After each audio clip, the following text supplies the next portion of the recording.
There are people who move through the world quietly. People who watch, observe, and absorb, yet rarely leave a trace behind. Not on timelines, not on stories, not in the frantic noise of digital life. You've seen them. They scroll, they read, they know, but they rarely speak. To some, they look mysterious. To others, distant. But the truth is softer, more human, and far more complex. Because silence, especially in a world that demands constant visibility, is rarely just silence. It is a story, a boundary, a shield, or a reflection of something deeper within. And behind every unposted picture, every unsent caption, every moment kept private, there is psychology quietly shaping their choices. Number 1. The quiet recognition. There is a moment small, forgettable, almost invisible, when a person realizes they are not built for the noise around them. Not because they lack confidence, not because they have nothing to say, but because something inside them whispers that the world doesn't need to witness every corner of their life for it to matter. For people who don't post on social media, this recognition arrives long before they ever understand it. It appears in childhood, or in their teenage years, or in the quiet transition into adulthood. It shows up as a subtle discomfort whenever attention turns toward them, a tightening in the chest when someone says, "Take a picture." A small hesitation when a camera lens lingers too long. A soft voice in the back of the mind saying, "This moment feels more real when it stays with me." It isn't dramatic. It isn't deliberate. It's simply a preference for presence instead of performance, and this preference becomes a psychological signature, one that follows them into every corner of their digital life. They look at the world around them and feel something different from the crowd. Where others rush to capture, they pause. Where others feel joy in sharing, they feel pressure in exposure. Where others collect likes, they collect silence. It's not loneliness. It's not avoidance. It's an emotional rhythm, a way of breathing. Because some people understand, instinctively, that once a moment is shared, it becomes something else. It becomes an object watched, judged, interpreted, misinterpreted. It becomes public. It becomes open, and some hearts do not open easily so. They remain the quiet watchers. They enjoy observing the world in its raw, unfiltered form. They scroll through timelines the way someone might walk through a museum, slowly, curiously, respectfully. They feel the emotional undercurrents beneath people's posts. The longing, the joy, the performative confidence, the hidden sadness. They understand the psychology of expression without ever participating in it. This awareness shapes them. They learn early that silence, not emptiness, is a form of clarity, a space where their thoughts can breathe. A quiet room inside their mind where nothing needs to be decorated or displayed. And so, they learn to keep things inward. They sense when a moment feels too precious to announce, when a memory would lose its softness if filtered through a screen, when a feeling becomes heavier once written out loud. They learn to protect these things, not out of fear, but out of reverence. To them, privacy is not secrecy. It is a form of respect for their inner world, a way of honoring emotions that don't need an audience to be real. But this instinctive silence can also create confusion. People around them may ask, "Why don't you post? Are you hiding something? Don't you want people to see your life?" But the truth is simpler. They don't feel the need to prove their existence through visibility. They are not trying to disappear. They are trying to stay whole, because the digital world has a strange hunger. It asks people to constantly show who they are, to break themselves into pieces, pictures, captions, stories, and offer them for public digestion. But some people's hearts resist that fragmentation. They stay intact, not because they are stubborn, but because they sense that overexposure dilutes meaning. And constant visibility drains something essential: the quiet certainty of being enough, even when unseen. This recognition, this instinctive pull toward silence, is the first chapter of their story. It is where their relationship with social media begins, not with fear, not with avoidance, but with a gentle internal truth. A truth that says, I do not need to be watched to be real. I do not need to be loud to exist. And I do not need to share everything to feel alive. This is the quiet beginning of their psychology. Not an ending, not a flaw. Just a different rhythm, subtle, steady, deeply human. Number 2. Roots in early life. Silence is rarely born in adulthood. It begins much earlier, quietly, subtly shaped by the invisible architecture of a person's early life. Before social media existed, before the world demanded constant visibility, these patterns were already forming inside them. Some children grow up in homes where emotions aren't loudly expressed. Love exists, but it is gentle, unspoken, woven into small gestures instead of dramatic declarations. They learn that intimacy doesn't always come from words, can come from presence, from simple moments, from watching rather than performing. And so, without knowing it, they grow comfortable in the background. Others grow up in environments where attention feels heavy, where being visible comes with expectations to behave a certain way, to please, to avoid mistakes. They learn, slowly and quietly, that visibility is not neutral, it has consequences. And every consequence teaches the same lesson: stay small to stay safe. Some children are naturally observant, not shy, not fearful, just deeply aware. They notice moods, changes in tone, expressions that shift from soft to sharp. They learn to read rooms long before they learn to read books. This hyper-awareness becomes a form of intelligence. But it also becomes a habit: to watch first, to speak second, and to reveal themselves only when it's necessary. These early patterns become seeds, and when these individuals grow older and enter a digital world built on constant exposure, those seeds bloom into silence. A silence that looks intentional but is actually instinctual. For some, childhood was a place where privacy was a privilege. Maybe they shared a room, a home full of noise, a life where nothing truly belonged to them. When they finally get space, mental or emotional, they guard it fiercely. Not because they are secretive, but because privacy feels like peace, and peace is something they learn to crave early on. Others experience the opposite. They grew up with too much attention.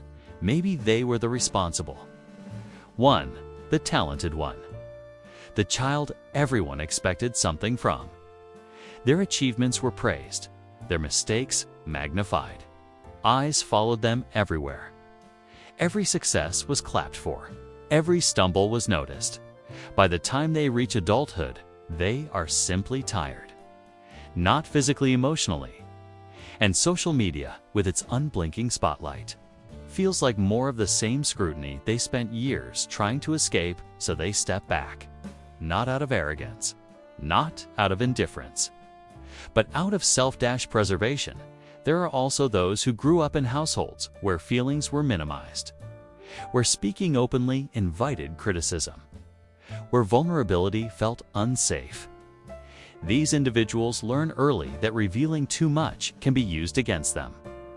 The world may not be kind to soft truths, and so they learn to keep their inner world unseen. This doesn't make them cold. If anything, it makes them more sensitive, more perceptive, more careful with what they choose to share.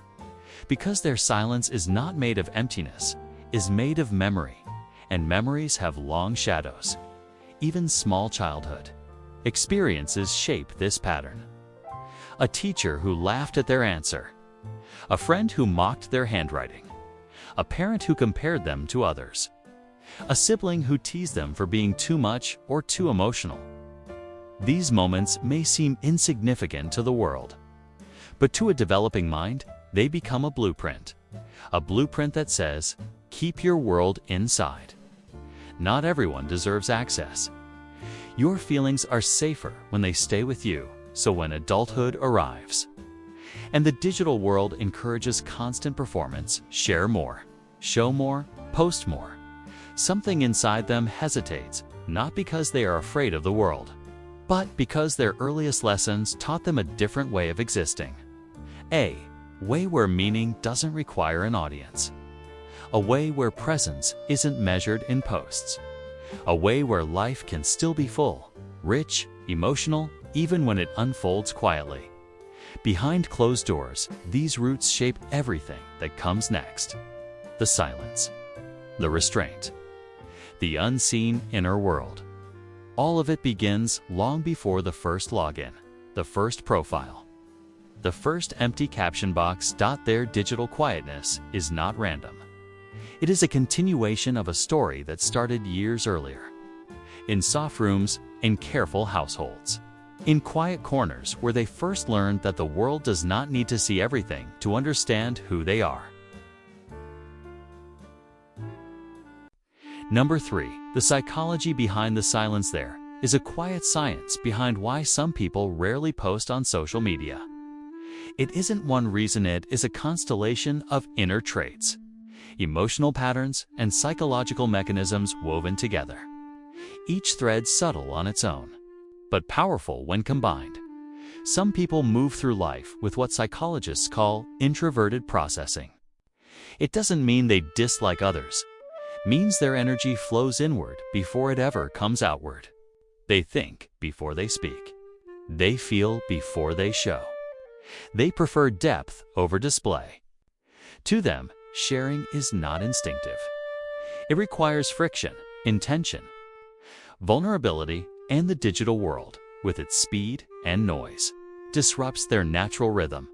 Others possess a high degree of self-monitoring, a trait that makes them evaluate how they appear to others, not out of insecurity, but out of awareness.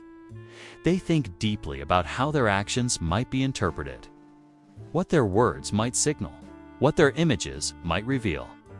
They understand that posting is not just expression, it is presentation.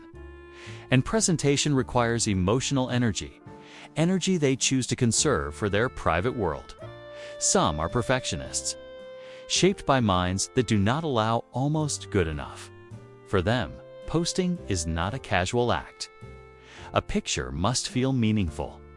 A caption must feel right. A moment must be worth sharing. So they wait, and wait, and wait, until eventually the moment passes and silence feels safer than imperfection. Others carry social anxiety, subtle but persistent. Not the dramatic kind that stops life, just a quiet discomfort with being seen. They fear misinterpretation, misunderstanding, the invisible eyes that watch without context. Even a simple photo can feel like a spotlight, and some people simply prefer the role of observer in psychology. They are called high absorbers, individuals who take in more detail, more emotion, more nuance than the average person. They don't post because their inner world is already full. Watching others is enough. Feeling the world is enough.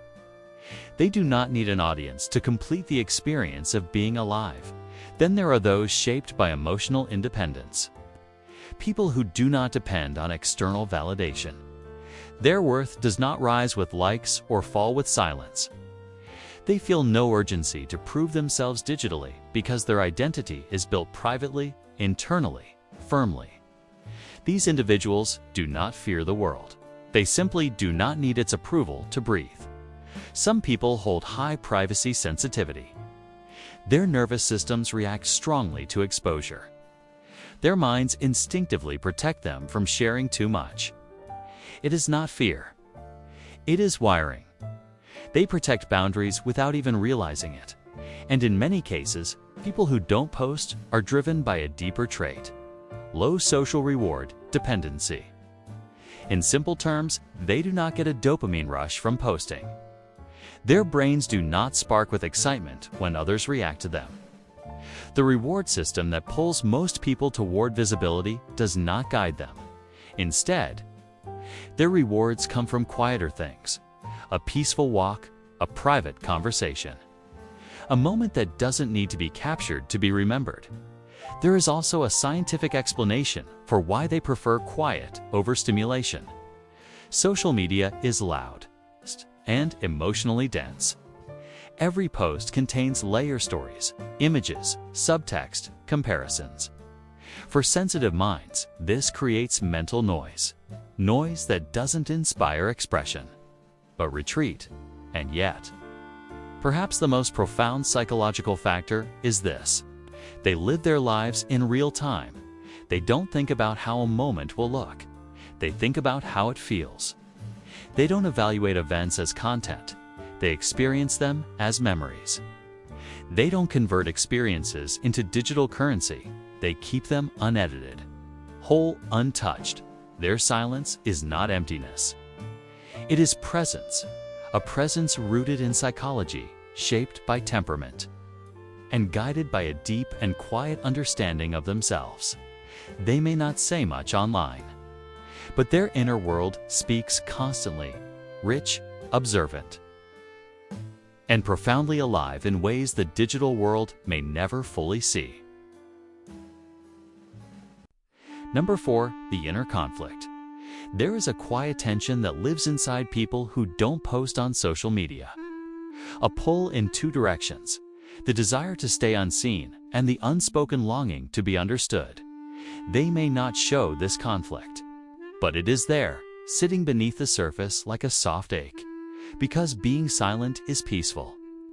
Yet being invisible is heavy, and somewhere between those two places, their inner world learns to negotiate with itself.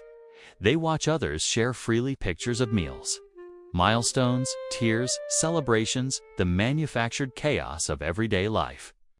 And for a moment, they think, maybe I should try. Maybe sharing will make me feel connected. Maybe there is nothing to fear. But the feeling disappears as quickly as it came, replaced by that familiar pressure in the chest, the quiet resistance, a resistance built from many layers.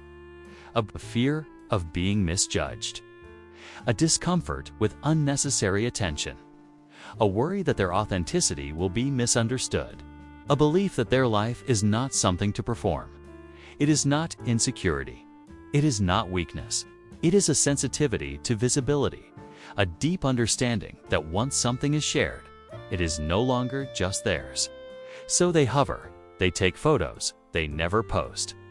Draft captions, they delete. Save moments, they never show. They rehearse the possibility of being visible without ever stepping fully into the spotlight. This conflict shows itself in subtle ways.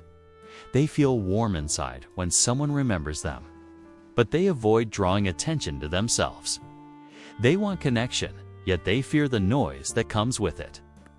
They long to feel seen, yet they choose the safety of shadows. It is a paradox. It's an emotional tug-of-war that never fully resolves.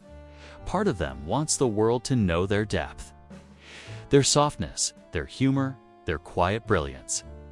But another part whispers, not like this, not in front of everyone, not on a platform built on comparison and noise. So they stay in the middle, visible in life, hidden online, and the conflict deepens when they imagine posting.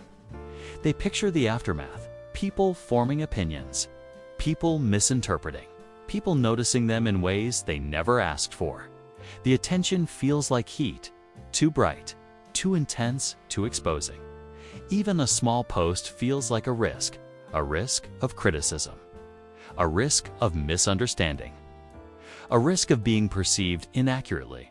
Their mind whispers all the possibilities, not catastrophically, but realistically. They've seen how quickly something can be twisted, how easily a harmless moment can become a spectacle. So they step back again, feeling safer in silence. But deep inside, there is a softer truth. They want to be known, just not by everyone. They want intimacy, not audience. They want understanding, not attention. They want connection, not performance. Their quietness is not a rejection of the world. It is an attempt to protect the parts of themselves that feel too delicate to place in strangers' hands.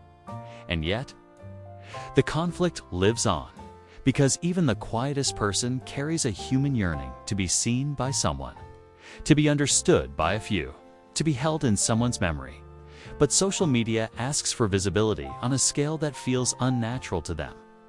It demands constant proof of life. It equates sharing with existing, and they cannot accept that, so they remain in the space between two truths. They do not post, not because they have nothing to say, but because what they feel is too sincere to be displayed casually. Their silence is not an absence, it is a choice. A complex, emotional, deeply human choice shaped by the conflict between wanting to be known and wanting to stay whole. Number 5. The turning point. There comes a moment, quiet, subtle, often unnoticed, when something inside these individuals shifts. Not dramatically, not like a sudden awakening, but like a slow realization rising to the surface, soft as dawn. This moment is not about deciding to post. It is about understanding themselves differently. For people who rarely share online, the turning point is rarely triggered by pressure or comparison. It is triggered by clarity. Clarity about what matters to them. Clarity about what drains them. Clarity about what intimacy truly means. They begin to see the digital world not as something they must escape or fight, but as something they can interact with on their own terms, without bending themselves to its pace. And slowly, they realize something important. Their silence is not a flaw. It is a preference, a personal truth, an emotional boundary that has been present all along. This recognition often starts with a single thought, a simple, honest understanding: I don't owe the world any version of me I am not ready to show. From that point on, things begin to change. They stop forcing themselves to participate in ways that feel unnatural. The guilt of not posting enough dissolves. The pressure to appear socially active fades. The comparison they once felt quiet but persistent becomes softer, less relevant. They begin to understand that the world has many rhythms, and theirs happens to be a slower one. They do not need to document happiness to feel it. They do not need to broadcast memories to keep them alive. They do not need to turn their life into content for it to have meaning. This shift feels liberating. For some, the turning point arrives when they see how performative the digital world can be.